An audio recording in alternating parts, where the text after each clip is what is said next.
Hey, guess who? Now, it's been a while since you've received a tape or two. It's because I have just been super busy. And you know me, I'll do them when the moment is right, and bingo, the moment is right. So here's the tape. Now, this tape will be being done here on Memorial Day, which I believe is September the 2nd at 8:40. And this is going to be your August tape. Now, it's going to be your August tape because the subject material that I want to talk about basically transpired during the month of August, and it was that particular time and motion that is still in my heart, and so I want to make it the August tape, even though you're still waiting for May, July, and September. You know me, you just gotta be in the moment. Well, first of all, let me tell you how much I love you guys, and thank you for not calling the office and wondering where the tapes were. Most of you have pretty much figured out that I'm an in-the-moment person, and that I'll get it to you as quickly as possible when it works the best. And so here we are, having a wonderful day.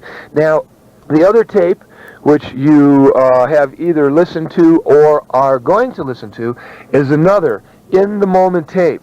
It was done at the highest tape on top of Mount Shasta, only by a couple of feet, but we were going to do the tape on top of Mount Shasta. It was a full 14,000 foot some climb, and if you have listened to the tape, you will know we didn't make it because we got caught in a storm. In August, the only storm, I might add, of the entire summer, and it was when, on the day we had planned to go up, which is ironic in terms of energy and understandings. So that tape was done live during a lot of power. This tape is done live, like they all are, with a lot of love and a lot of caring and a lot of excitement. And the subject material is change. Now, change is a unique thing. It happens to us a lot. We, as aware beings, must be able to make change in a moment's notice, a split-second decision. Things that deal with our welfare and must be responded to in a quick sort of way. Change also that influences the way we think, the way we feel. And then along with change is attachment to change. And so within this day, we're going to cover a lot of this using in-the-moment examples to express the way I perceive change to be and the understanding that I think we need to have in order to let go of pictures that we have. See, as we work on our divinity, sure, it was easy to find the simple stuff. The stuff like, oh, I want to get rid of some of my anger. Oh, I want to become a better person. Oh, I want to be more loving. Oh, I don't want to be depressed. How do I become happier? Now, these are broad subjects, and after a while, you start getting a handle on these, and then it comes down to the time when you have to be able to refine them. You will notice that you are growing and you are changing, but you'll also notice that a lot of the major subjects you've already dealt with in your life, just by being in the present moment. You'll also notice that as you begin to take hold of your life and basically start to understand to not judge things and to not take things personal, you'll notice that these things really do affect your life in a major way. And then you'll start to notice that you want to refine these particular things. It's almost as if, okay, I've worked in this, what's the next thing? What do I do here? What do I do there? those you must see also as concepts and things that must be worked out. What do I do here? What do I do there? You're in a hurry to move time.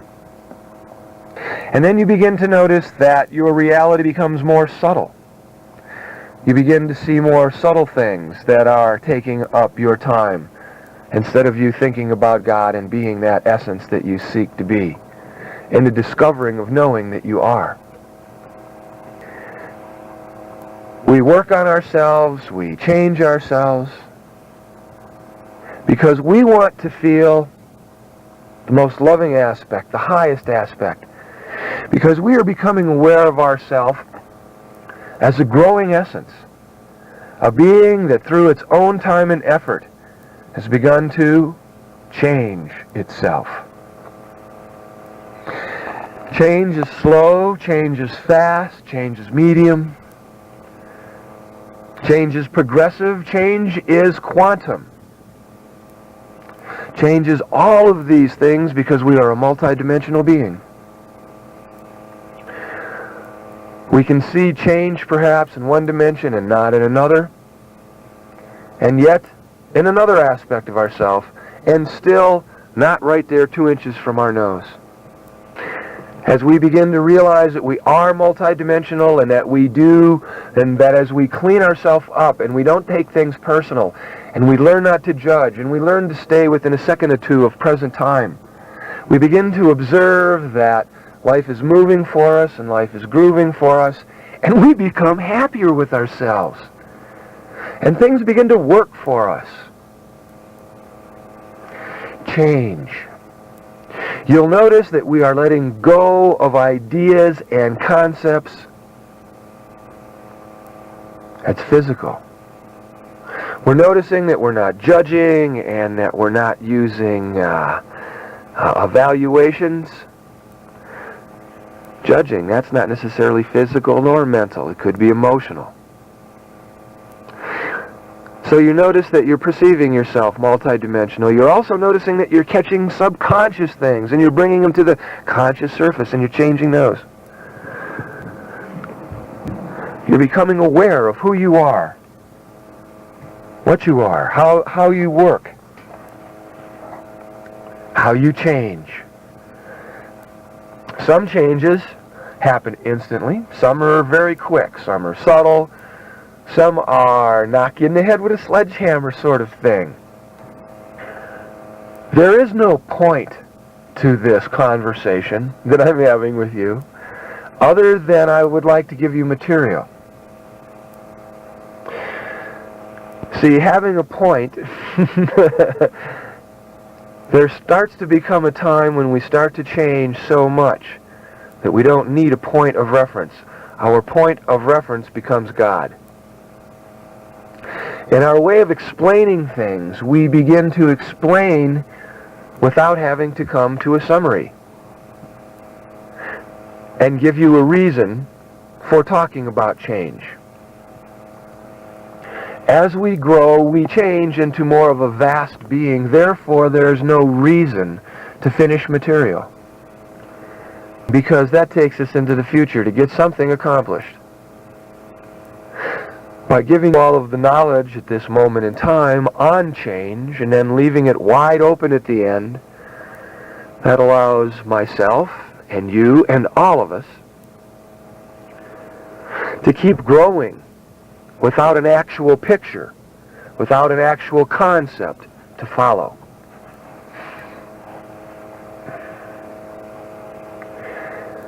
As I have grown on the planet, I have changed.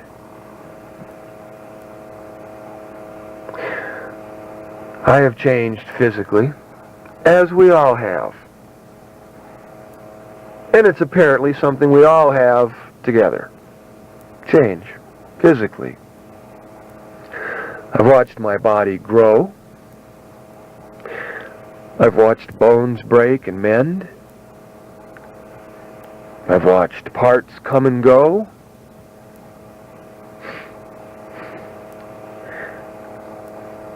I've watched my nails and my hair grow. And have studied that. because it was a change. In my hands, I've watched the lines change. I've watched my eyes change colors occasionally. I've watched my feet get bigger, myself get taller. I've watched myself get shorter. As I've watched myself put more years on the physical unit.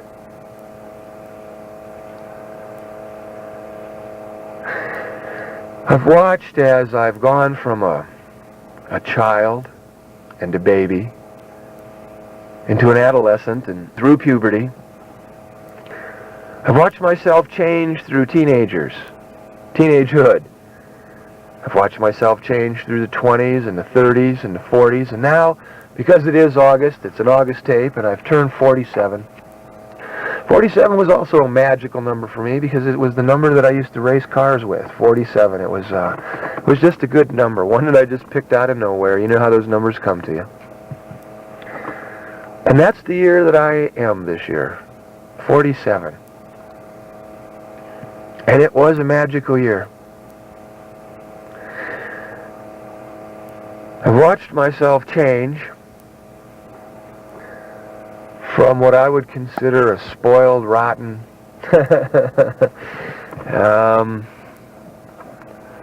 snotty kid that didn't know anything, but had a lot of love, into a personality much like yourselves, working on themselves, being a loving person, and sharing that with who and whatever you can.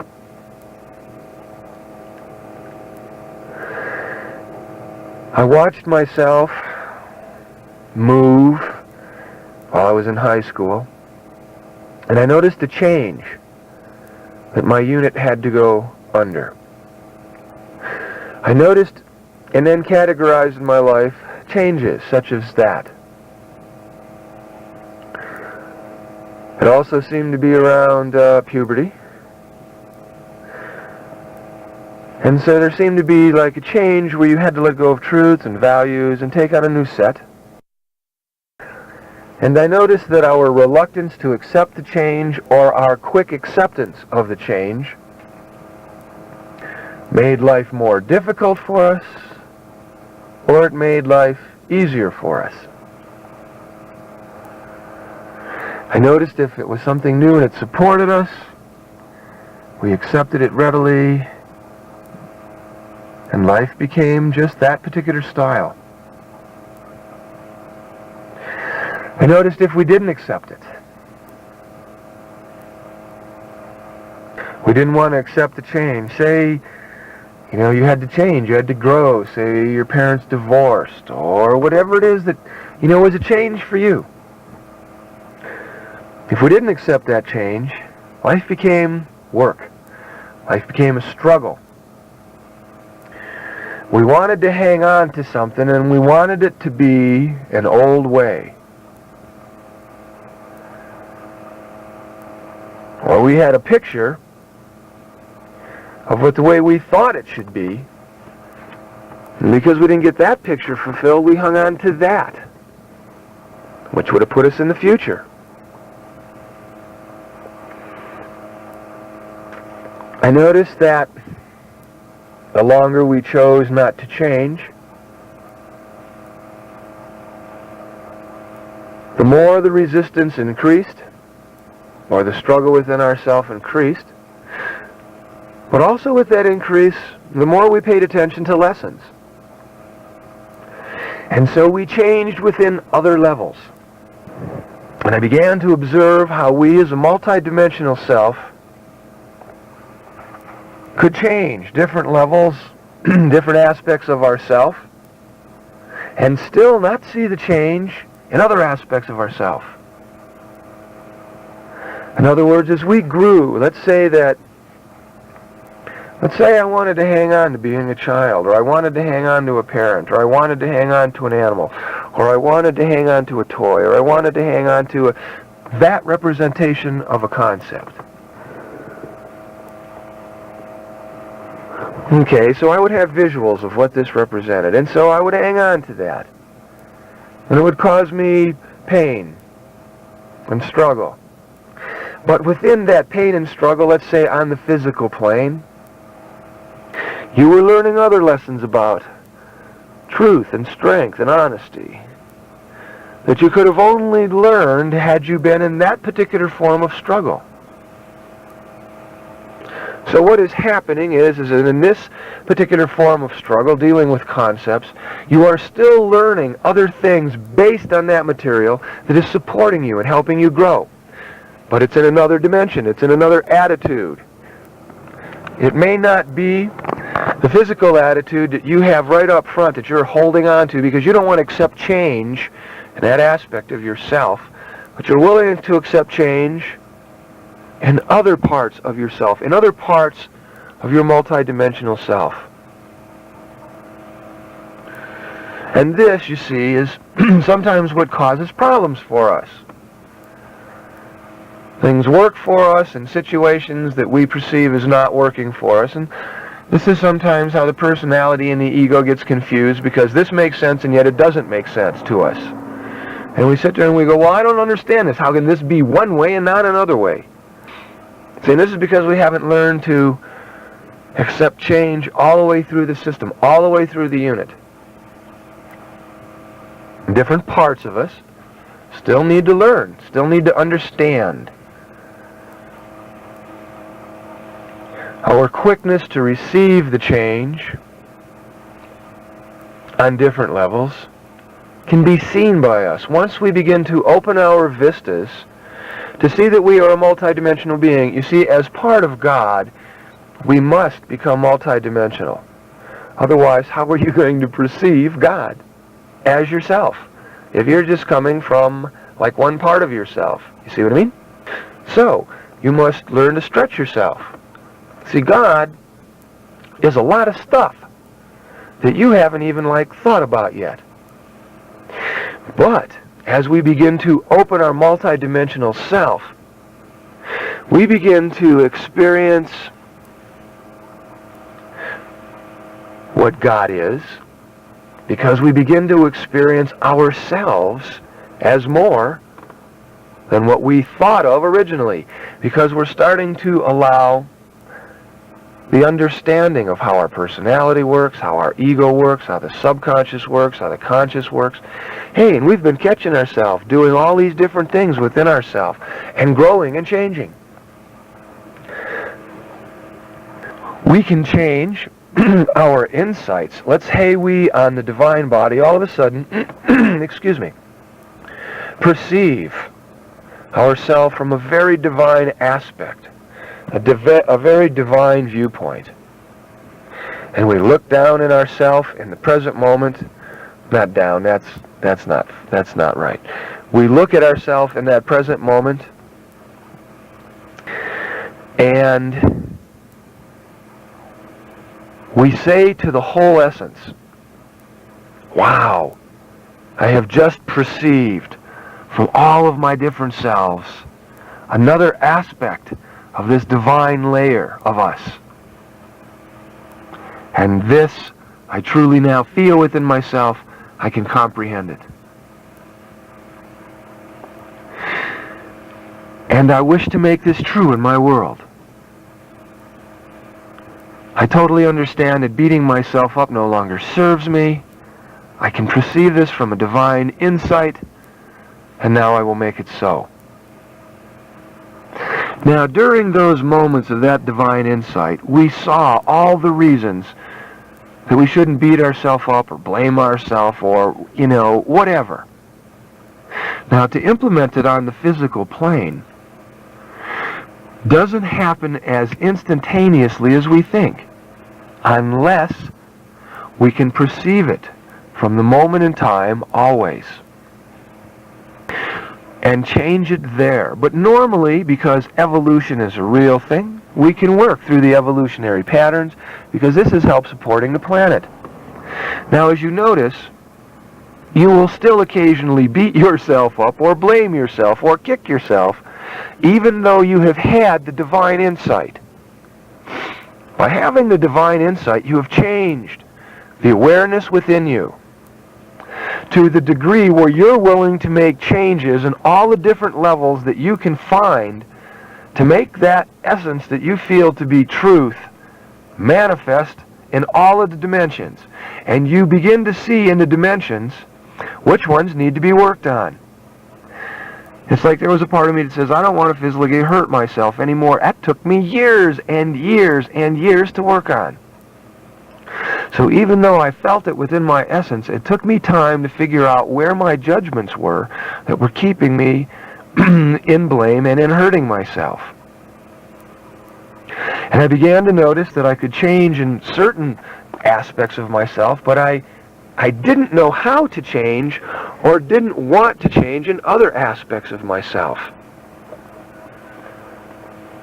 And I also noticed that they were truths that I believed in, and that I worked on different things, and the reason that certain things within me didn't change was because those were my choices. My choices not to change.